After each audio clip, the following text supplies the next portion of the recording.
I'm reading from Matthew 6, verse 19. We've been here a while, it might sound familiar. Do not store up for yourselves treasure on earth, where moths and vermin destroy, and where thieves break in and steal. But store up for yourselves treasure in heaven, where moths and vermin do not destroy, and where thieves do not break in and steal. For where your treasure is, there your heart will be also. The eye is the lamp of the body. If your eye is healthy, your whole body will be full of light. But if your eyes are unhealthy, your whole body will be full of darkness. If then the light within you is darkness, how great is that darkness? No one can serve two masters. Either you will hate the one and love the other, or you will be devoted to the one and despise the other. You cannot serve both God and money. Hey everyone. More faith, more freedom, more formation, more finances, right? Hey, come on, you guys don't seem to be excited about that at all. More fun. We can just keep going on those. And next week, we begin talking about anxiety. So if that's a real struggle for you, anxiety, for many people, fear, anxiety, or you know someone who battles with anxiety and worry, bring them along next week, and we're going to be digging into that for the next couple of weeks as we go. I want to begin today with a story, and right back to 1941, there was a Swiss gentleman called George de Mistral, and he went out hunting with his dogs, and when he returned, he noticed all these birds stuck in their fur. And he was intrigued by these birds, so he took one of them and he put it under a microscope. And he saw that the birds was made up of all these tiny little hooks, and that's why it got stuck in the dog's hair and was so difficult to remove. And he had this idea. He thought, what if I could create something, a material that models this? And he could think of many different uses to be able to do this. So he started to develop it, but he went on for about 20 years of prototypes and trying to find the right manufacturer to be able to develop this. And eventually, in 1960, he got it right. He found someone who could manufacture it. The only thing was, it wasn't very popular until NASA found it. And when NASA found it, they took a hold of it and they sent it on their mission to the moon, and then it became astronomical. After that, the fashion industry took a hold of it, and you use it in your life, I use it in my life, and the thing we are talking about is Velcro. Incredible invention. What I found about my heart is it has these little hooks in it and can tend in life to get all mixed up in all kinds of things and stuck to different things. And maybe it's the same for you. I don't know what it could be. Perhaps it's something that you want to buy, someone that you want to be with, something you want to own, somewhere you want to go, and what happens is your heart begins to turn towards that thing.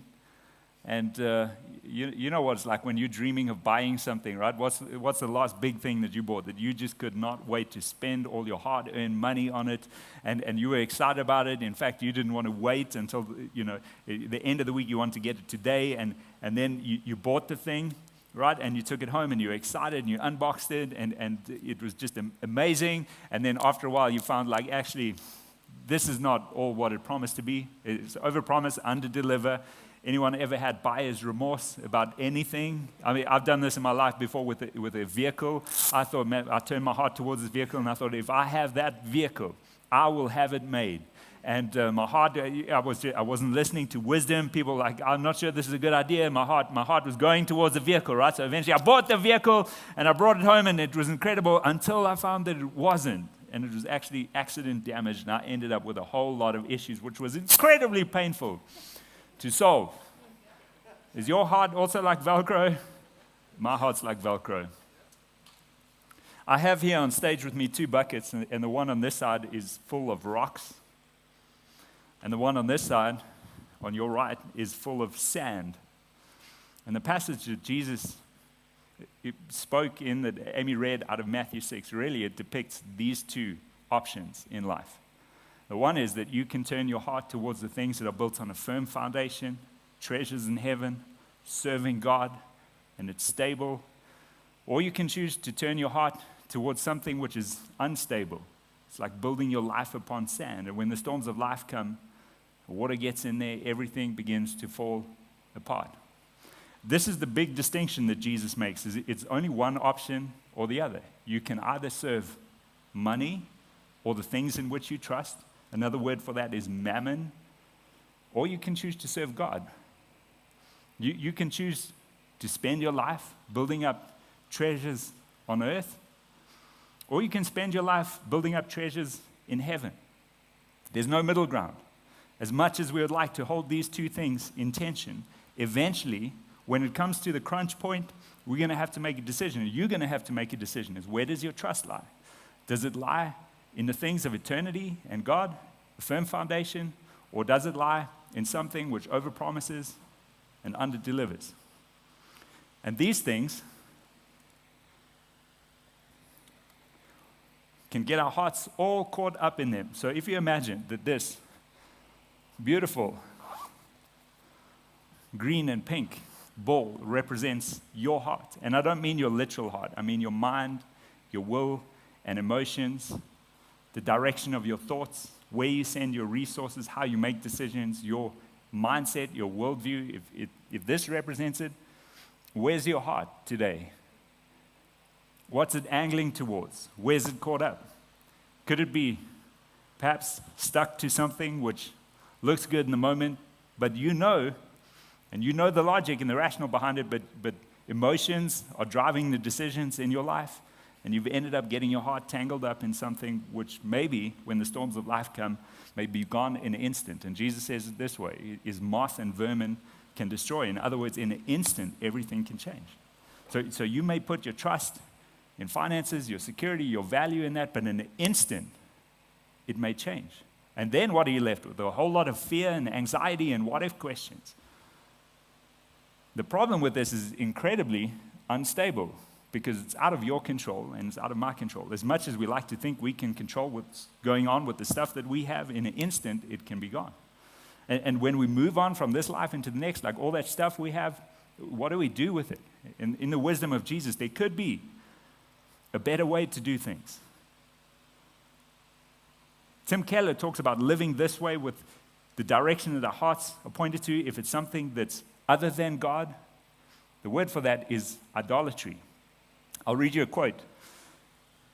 He said, when my heart, in my heart of hearts, sees something and desires it, if I have that, then I will feel that my life has meaning. Then I will know that I have value, I've made it, and then I will feel a sense of significance.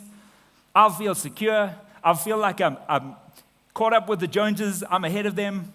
There are many ways to describe that kind of relationship to something, but perhaps the best one is worship. See, worship is the way that we direct our thoughts, our decisions, our resources. Ultimately, it is. The thing that we worship is the thing that we direct our resources towards. So is it God or is it the thing in which you trust? Jesus says it can't be both. It's only one or the other. And the problem with this is the writer of Proverbs is Solomon, the wisest man who lived in Proverbs 23, verse 4. He says, don't waste your time. Don't wear yourself out trying to be rich. And do not rely on your own cleverness, because you cast but a glance at riches and they're gone. They'll sprout wings and fly off into the sun like an eagle. And in a moment, everything is gone. And when your heart and my heart is tied up in something that is not God, what happens is your kingdom purpose is limited because it's so worried and concerned about what if the storms of life come, what happens then? And what Jesus is saying in that passage is, guys, there's another way to live. There's a wiser way to live where you can build your life upon a firm foundation, that when the storms of life come and water is added to this bucket, like nothing's going to happen. It's going to be secure. If the wind and the waves come into this bucket, you're going to have problems because everything's going to fall over and it's going to be a mess. But how is it that you get your heart from detaching there and attaching here? How do you do that? And in the middle of that passage, Jesus drops a big hint, and the key is, the way is through generosity. And I believe that you're born to give. And as you engage in this idea, this concept, this principle of generosity, what it does is it releases your heart from the grip of what has it, the addiction to stuff, the chasing after, the perseverance of things that overpromise and underdeliver. And over time, it moves your heart to the things of God. So your heart becomes attached to the things of the kingdom of heaven. So when the storms of life come, you can have peace. I mean, do you believe this, that it is possible to live fear-free and anxiety-free if your trust is in Him? Ultimately, this is a question of trust. Where do you put your trust? Do you put your trust in stuff? in mammon, in money. You spend your life directing your heart towards that because let's be honest, we all worship something. There's no human that doesn't worship something. We all worship. We worship sports teams. We worship other personalities. We worship the things that we have. We worship our bank balance. We worship, the list goes on. It's impossible to turn off the worship switch in our hearts. But the choice that we have is what are the things that we will worship? Which way will we direct our worship? And Jesus says you can only choose one. You can choose to worship or serve God, or you can choose to worship or serve money. But be careful because this one is a trap. And it may look good. But when trouble comes, it's going to leave you scrambling and full of fear and anxiety. So today we're talking about money. In particular, your money. Where is it? That is a brilliant question. You should sign up for the Financial Freedom course tomorrow night. And then we can help you see where your money is. Now, I understand that you're in church, and this could be an emotional trigger for some of you, right? Perhaps you've heard some bad theology, something like, if you give 100 now, you will get 1,000 back, and you tried that, and it didn't work, so you're left feeling a little disappointed and mistrusting. Perhaps you suspect my motives as a pastor or in a church money conversation.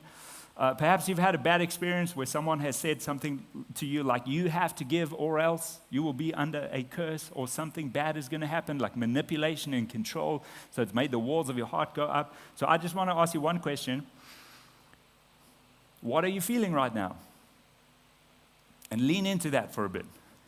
So we're talking about money, your money. What do you feel in your heart? Do you feel resistance? Do you feel like, no, I've watched a YouTube clip about this and I've read a book or something, so I have my view, my robust theology around this is set. I don't want to hear anything. I can't learn anything. Do you feel like, when is this going to be ending so I can get out of here? Are you worried we're going to take up an offering at the end of the meeting? Are you feeling where your Apple Pay or your wallet is? Like, what's going on in your heart? Just acknowledge whatever's there. And then I'm going to ask you just to put a pin in that for a moment. And we'll come back to it at the end. So here's a couple of thoughts as we get started in this. Number one, we're not going to ask you for money. What we will do unashamedly is ask you to ask God what you should do with your money and be obedient to that. That's our encouragement to you, is ask Him, dig in Scripture, find conviction, and then do that because God honors obedience.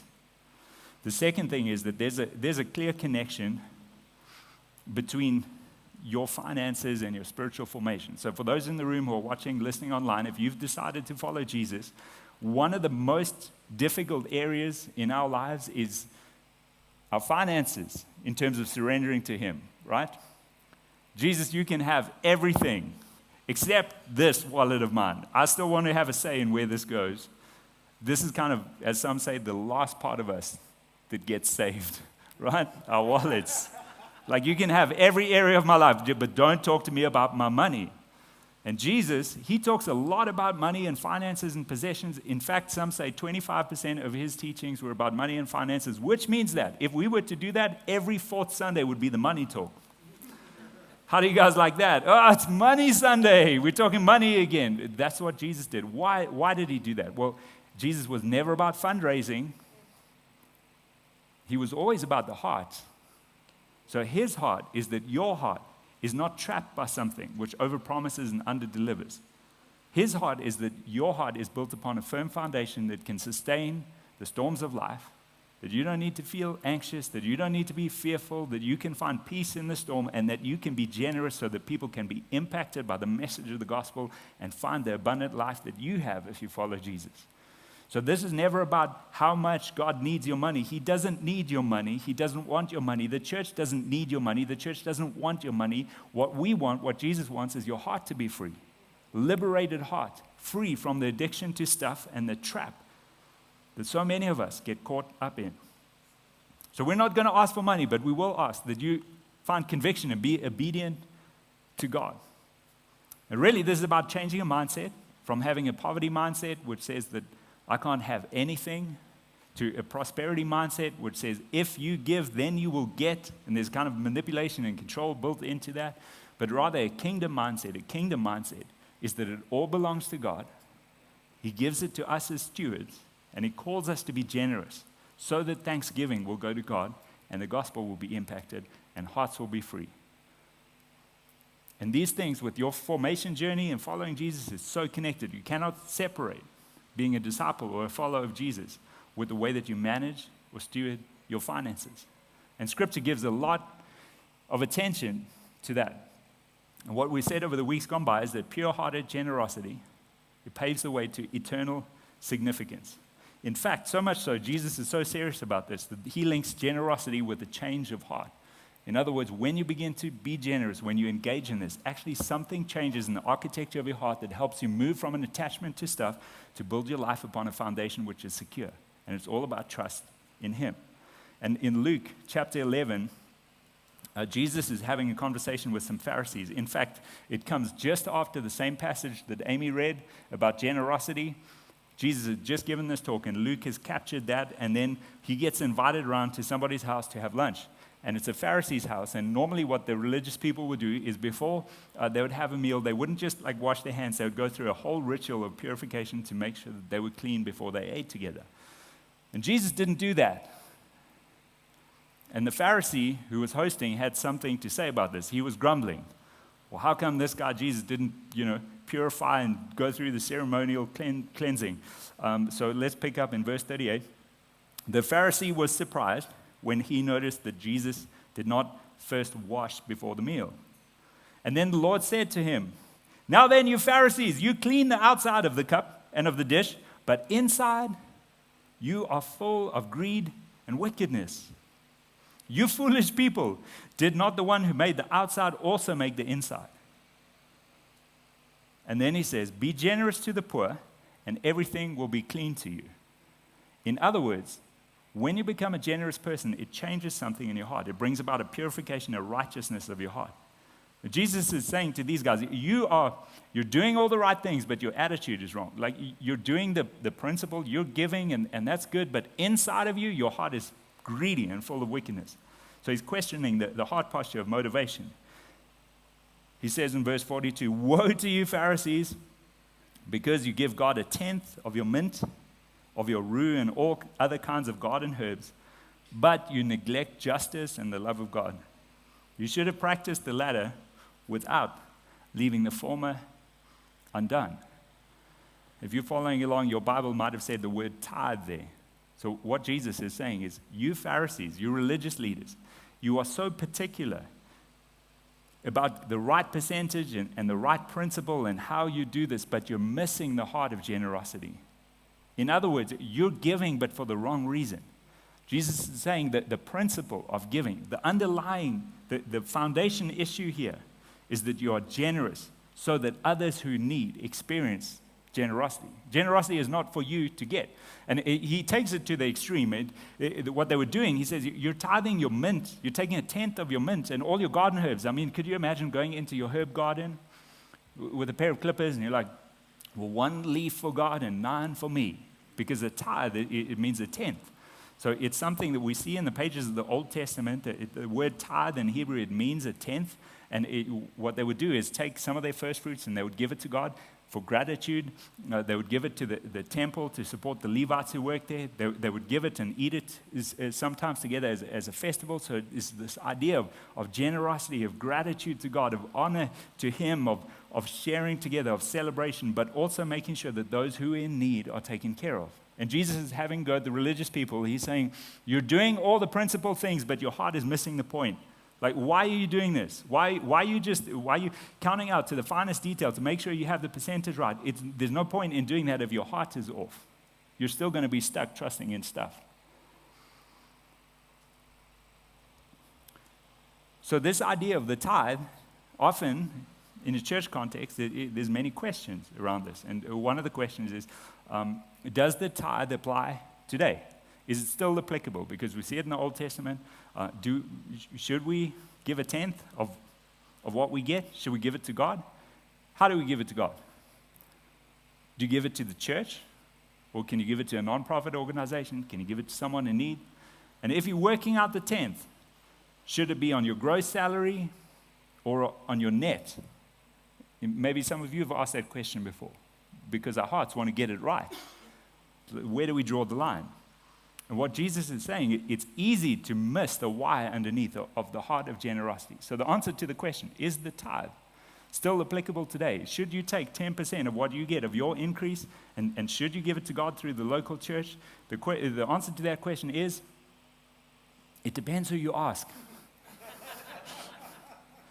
And the reason why I say that is because if you trace the history of the tithe through the establishment of the early church, so after the time of Jesus, you will find different seasons where it was virtually non-existent to where it was voluntary and exhortation. You'll find seasons in the Middle Ages where it was imposed as a tax, when church and state were one and became an obligation that people had to tithe. And in every century in between, there have been those who've advocated, yes, you must take a tenth and you must give it to God through the local church, because the local church is the storehouse, it's the modern day temple. We see it, it's clearly commanded in Scripture. It happens before the law was given with Abraham and Melchizedek, and that's mentioned in Hebrews 7, so therefore we should do it. You need to tithe. And then you'll have others on the opposing side who say, we're not under the Old Testament law, we're under grace, it's a new covenant. Jesus has come to fulfill the new covenant, so you don't need to take 10% of what you have and give it to the church, but give it to God. Like, you don't, be free from that, be free from that.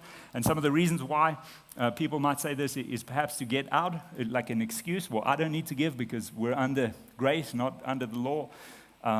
Perhaps it's because they may be fearful of putting an obligation upon people, because Jesus is about freedom and grace, so we want to stay away from rules. So be careful of this thing, because it's become a mechanical process where you get the percentage right, but your heart is in the wrong place. Or it could be because if you do the calculations of the 3 tithes in the Old Testament, I didn't do this, some other clever people have done it, but if you put all the things together, the charity tithe, the festival tithe, and the Levitical tithe, and you add them up over annual income, it works out to about 23%. So the idea is, well, if you're going to do the 10% because of the law, then you should actually do the 23%, because that's the fullness of it. And then there are those in the middle ground, like John Wesley, who is the founder of the Methodist movement, and he famously said, earn all you can, save all you can, and give all you can. He went on to say that the tithe is a good rule of prudence, like it's a practice that is helpful, but it's not an obligation. The underlying heart of it is generosity. So who's right? I don't know. But I want to bring clarity to the things that we do know. Because you will find, if you read into it and you dig into it, you'll find proponents for it, you'll find people against it, you'll find people who are on the middle ground, and it can bring a lot of confusion. But I do think that what I'm going to share with you next helps steer us away to the idea that Jesus actually had. Because when you flip through the pages of the New Testament, you will find that Jesus doesn't command the tithe, and neither does Paul. But it's mentioned. So what do we do with that? I'm going to share with you 11 principles about giving, and I'm going to post them on the notes so you don't have to write them all down. You can go back and read, and with each one we put the verses, encourage you to go and dig and read and find conviction for yourself, because remember, we won't ask you for money, but we will ask you to find conviction.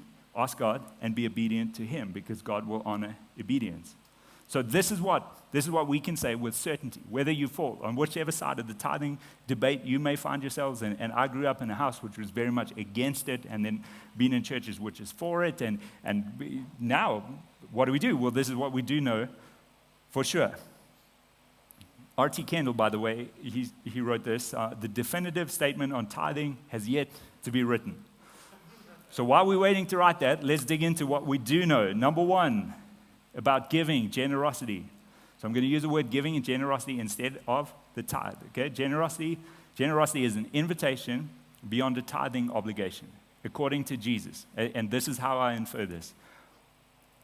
In the Sermon on the Mount, as we've been unpacking it, Jesus says things like, you've heard it said, do not murder, but I tell you, do not be angry. You've heard it said that you should not commit adultery. I say to you, do not lust. So if Jesus were to say, you've heard it said that you should tithe, what would the invitation be to generosity? So Jesus, in the opportunity where he may have had to speak about this, the one thing that he speaks about is generosity and living a life that is open-handed, light of the world, salt of the earth, with generosity flows. So I would imagine that Jesus calls us to a higher standard than a legal obligation of what the law may say, around 10%. The invitation is to generosity. Number 2, generosity should be first to the Lord. So in 2 Corinthians chapters 8 and 9, there's a wealth of wisdom from Paul here around this idea of generosity. And one of the things that he says in this passage is the people who were giving, the Macedonians, he's using them as an example, who gave out of their poverty by the grace given to them by God. He said the first thing they did was they gave themselves to God. In other words, their hearts were turning towards God. A decision to say, God, because of your work, because of your generosity towards me, because of the gospel message, I'm shaping my life and directing my worship towards you. So the first step in becoming a generous person is to shift your heart towards God and to give your life, literally, like the whole of you, including your wallet, and say, God, I'm giving myself, I'm turning myself toward you. Before you get into the details of percentages and gross or net and all those kind of things. Another way to say this is it comes from revelation and not from obligation.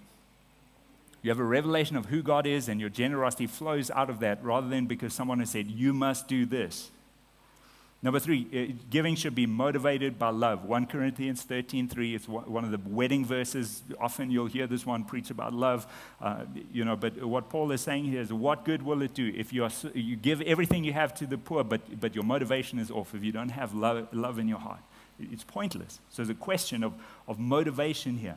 So as we turn our hearts towards God, so what happens in our hearts is something shifts towards those who are outside the kingdom. So there's a love response to God and a love response to others. It's very difficult to be biblically generous without a care or concern for other people.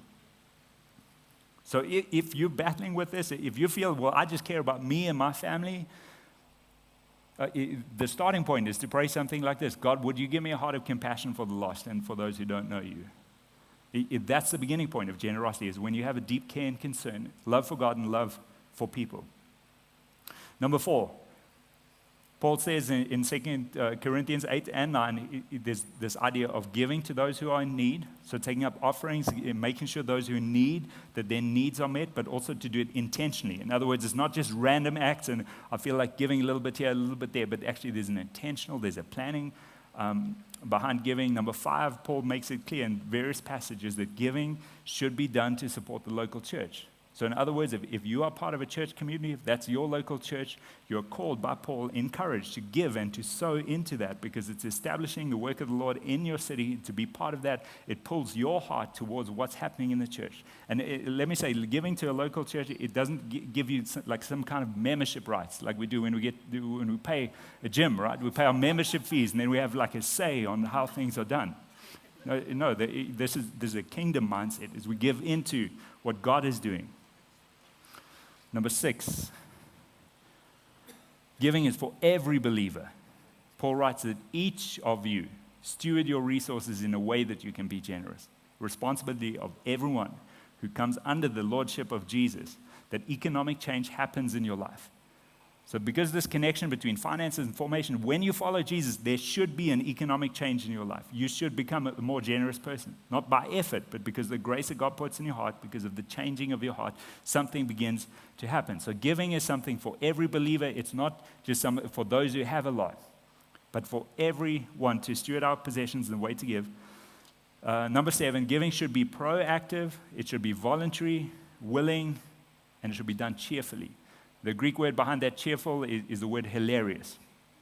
Amazing, right? This is just hilarious. This is hilarious. I'm just giving. You get the idea. There's a joy behind it, and it leads you into more joy. When you get the heart of this, you give joyfully, it leads you into more joy. It's not obligation. It's not, I have to do this. It doesn't mean it's easy, but there's a joyfulness that's associated with giving. It's hilarious. And give sacrificially and generously. Some people think that the more you have, the easier it is to give. But sometimes the more you have, the harder it is to give. When framed through the idea of sacrificial giving or generous giving. So some would say that generosity is measured, or sacrificial giving is measured not by the amount that's given or what's given, but by the amount that remains. In other words, a person who may earn a very big salary may be called to give more than someone, and more proportionally as well than someone who earns less, because of the sacrificial nature of it. This was John Wesley's idea, is earn all you can, save all you can, give all you can. So as his income went up, he tried to maintain the standard of living low so that he was able to be more free and to give. Number 9, give regularly and proportionally. So Paul calls the Corinthian church to take up an offering on the first day of every week. So it's kind of this rhythm. Maybe that's when they got paid. I'm not sure. But there's a rhythm. There's a cadence to it. As you apply the practice to your life, and there's a strategy, there's a plan behind it, and give proportionately according to everyone who as you have means. In other words, proportional to your income. Give according to that. If you have more, give more. Number 10, really important. Giving should not land you in debt. In other words, Paul says, he says this way, is don't be so generous that you relieve the need of others, and then the church has to take up an offering for you. I mean, we could do that, right? It's like, I heard I'm just going to give everything away, and then you come to the church next week and say, I have nothing because I gave it all away. Please, can you help? You get the point. There's a combination here of the kingdom principle, the grace of generosity and giving, and also some practical wisdom, which is why we want to do that finance course, is to help us get there, to free us up so we can be more generous, steward our finances, steward the things that we have better, and we free our hearts from being locked up in stuff to building upon the kingdom. Last one, number 11, giving must be stewarded well. So this is upon the church, or if there's a giving that's coming into the church, there's a stewarding well, both in the eyes of God and in the eyes of man, Paul writes. So this looks like practically, the elders of this church don't have a view on the finances that are coming in or who's giving what, and we're not checking that, but we have an accountant who takes care of that, and then each year we have an audit done. External auditors come in to make sure that everything is above board. So there's a wisdom of stewardship there. So in summary, while there may be debate around the principle of the tithe, and it might be a good practice, and it seems to definitely not be a law obligation that we're under, the one thing that's absolutely clear is generosity and giving. So whether you agree with the tithe or you disagree with the tithe, if we're going to live under the authority of the Scripture, generosity and giving is something we are called, invited, encouraged into, because it reshapes the architecture of our heart from being attached to stuff to living for the kingdom and impacting through it. So this is what generosity does. Generosity, it helps you grow spiritually. It changes the inside of your heart. It impacts others. So that when we give, others' lives are changed and impacted. They experience something in thanksgiving, edification is given, encouragement. Thanks to God for generosity and for giving. It frees your heart from the attachment to stuff, and it pulls you into a transcendent story. It's the gift of giving. It helps you grow. It impacts others. It frees your heart, and it pulls you into a transcendent story. So this is the why behind it. And this is why I think Jesus took this idea so seriously. So let me finish up by telling you what we do as a family, and then sharing a couple of thoughts around how you might get started on this journey. So, like I said in the beginning, I grew up in a household which was very much against the tithe. Like, this is the Old Testament thing, it's legalism, and very much on that side. So that was my worldview coming into the church. Then we went into church and heard like texts unpack about money and finances and those kind of things. And our first response was like, no, the church just wants your money. And we had to learn the church doesn't want, maybe some churches might just want your money. There could be some truth in that. But biblically, Jesus' perspective is, no, he wants freedom of your heart. So we had to grapple with that and come to our own conviction, not because someone said this is what you must do, but because as a heart response, we realized, oh, this is a practice that is good for us. So as a family, we decided that we will take every month a portion of our income and we will sow it into the local church. And we will try as best as we can to keep increasing that little bit by little bit. And we go through seasons of life, and suddenly you have one kid, and then you have 2 kids, and then 3 kids, and then, fees increase and all these kind of things. So, like, how do we navigate that? The one thing that we try to do, or that we do is we prioritize our giving up front. It's the first thing. If we write a budget, that's the first thing that goes in there. And that's not a legalistic have to do it. It's because we find life and freedom in this. It helps us as a practice to prioritize it, to do it regularly, to make sure that we're sowing, we're being pulled into a bigger story. We're helping our hearts be free from anxiety and attachment to stuff. It's a good practice for us as a family. And we do it first because we believe in the principle of honoring God with what he's given us.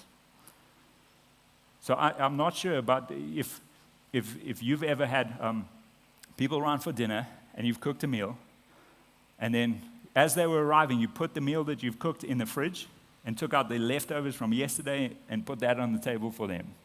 And then after they went home, you took out the nice meal and ate it yourself. So this is the idea in our head, is if we're going to do something, then we give to God the first of what we have, and we'll eat the leftovers. That's our principle that we hold on. I'm not putting that on you. I just wanted to share with you that's what we as a family do. And we mirror that within the church as well. So it's good for you to know that everything that comes into Free Church, to date, about 15% of everything that's come in has gone out to different churches, church plants, families in need, wherever we can sow, because we believe that we're not called to be a dam, but a river.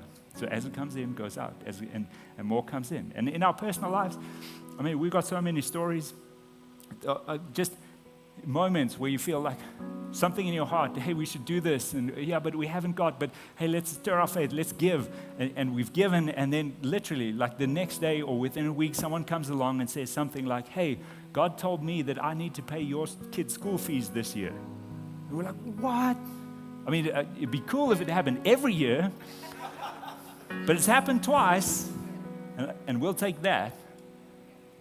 So God is teaching us something, and I hope that He's teaching you something. So where do you begin? You might be here, and your head is hearing all of this, and you're going, man, in my heart I want to be generous, but underlying it, if I'm really honest, there's fear. What if God doesn't come through? What if it doesn't work? What if I'm left with nothing? So I would encourage you with these 4 things. Number 1, just start where you are.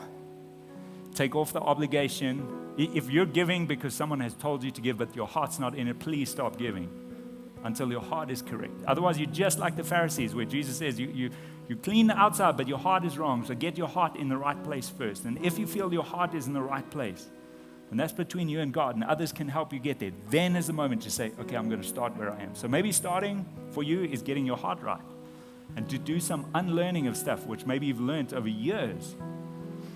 So let me get my heart in the right place, a compassion for people, a love for God, and out of that I want generosity to flow. And if you feel there's something happening in your heart, then begin where you are, and be less concerned about the percentages and if it's on gross or net and all those kind of things, and listen to what God is stirring in your heart and be obedient to that.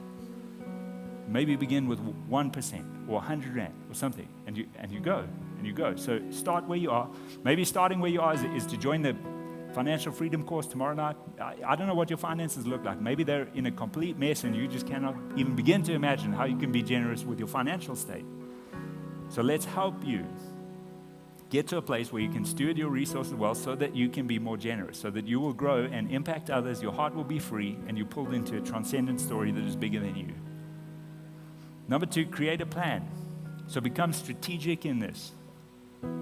So what we're talking about really is to implement, for you to implement wise living, so that you can unlock extravagant generosity in your life. So implement frugal, wise living to unlock extravagant generosity. I mean, could you imagine what it would be like if you woke up in the morning and you thought, who could I give to today?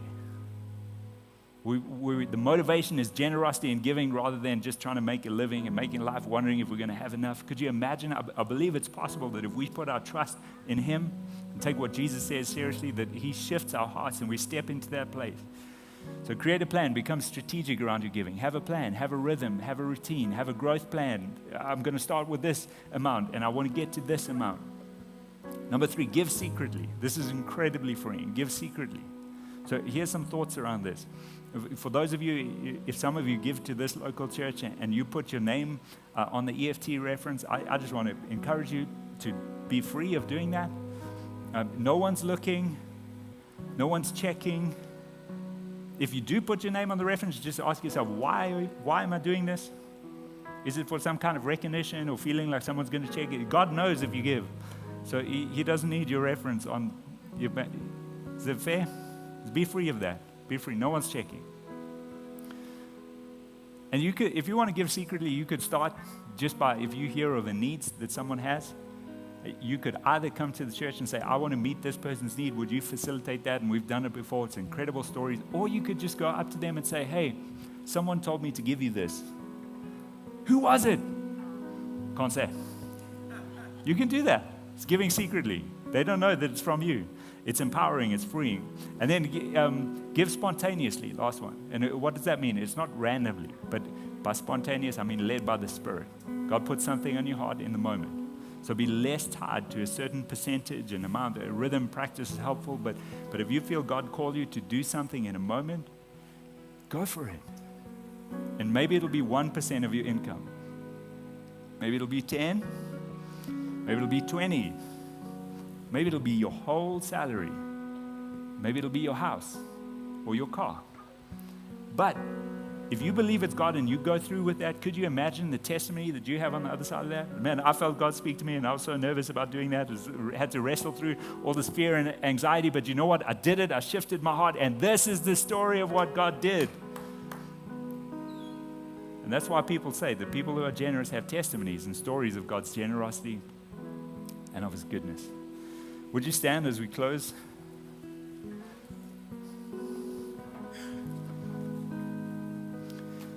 One of the verses that we feel for this church is Psalm 67, verse 1 and 2. And the psalmist writes, "May God be gracious to us and bless us, make His face shine upon us." Incredible, right? And then the second part is, "so that your ways may be known on the earth and your salvation among the nations." In other words, God, pour out your generosity, but not for us, so that your ways, so that the kingdom will grow, so that people will be impacted, so that the nations will come to salvation. There's this deep connection between generosity and the gospel moving forward and lives being changed. And Paul encouraged the church in Corinth. He said, hey, you excel in many things, but excel in this grace gift too. Excel in the grace gift of generosity. It's a practice that you can learn and grow in. So when we follow Jesus, the goal is to become like Jesus. And what He modeled was contentment in a world of consumerism. And we live in a world of consumerism, and we're called to be content. And sometimes the hardest part for God to get a hold of it is this thing. Or if you use the NFC pay, this thing, virtual cards, whichever it may be for you. But I think the true apprenticeship, true discipleship of Jesus has to result in some kind of economic change, because if you think about it, there's only really three mindsets, right? There's capitalism, says all mine. Socialism or communism says it's all ours, it's all the people's. But the kingdom mindset says it's all His. It's all His. Everything comes from Him, and we're called to be stewards.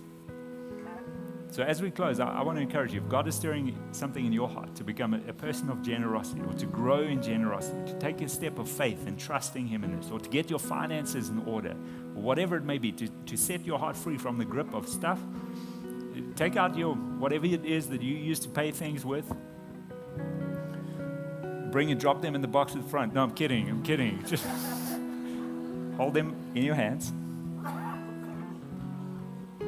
You don't have to do this, but the people I'm inviting to do this is for you. If you're serious about handing the control of this over to Him, from whom it all comes anyway, and allowing God to be involved in the details of your will, in the part where you maybe find the most security and trust and value and meaning and all those things, could you imagine if you handed this to Him, what He could do with that? I mean, in the world today, Barna says that 3% of people who follow Jesus give regularly and systematically and with a plan. 3%. And can you see the impact that the church is having? Could you imagine if that was 6% or 10% or 20%? Imagine if half the people who said they follow Jesus began to be generous like Jesus, how the gospel would spread amongst the nations. You're invited into that. And it starts here by going, God, I give this to you. Lord, we hold these things out before you. Number one, to repent of finding our security in them and turning our hearts towards money and the things that money can do, and in some ways getting our hearts all caught up in those things. And I pray for those of us who are taking this step, that you'll bring in incredible freedom and begin to unlock unhook the hooks of our hearts that have been caught up in the stuff in which we trust, the shaky sand of building our lives in that. Would you, by your grace, bring freedom and help our hearts to reattach to the things of the kingdom that are transcendent, that are secure, that are firm foundation, that have eternal significance. May we find less of our significance and identity in our bank balance, in our job title, in the things that we own and have, and rather may we live by the worldview, kingdom mindset, that everything comes from you, that your heart for us is for our hearts to be free from the grip of stuff, that we can operate as kingdom ambassadors, resources for the kingdom, conduits of your generosity and grace. Ultimately, the gospel is a story of generosity. God, you gave Jesus generously. Jesus, you gave your life sacrificially so that others may live. So we stand upon the truth of the gospel. We commit these resources to you and say, God, would you be involved in the details of our lives? Would you change the architecture of our hearts and use this church to excel in generosity so the gospel may go forth in this city and beyond? In your name, Jesus, I pray.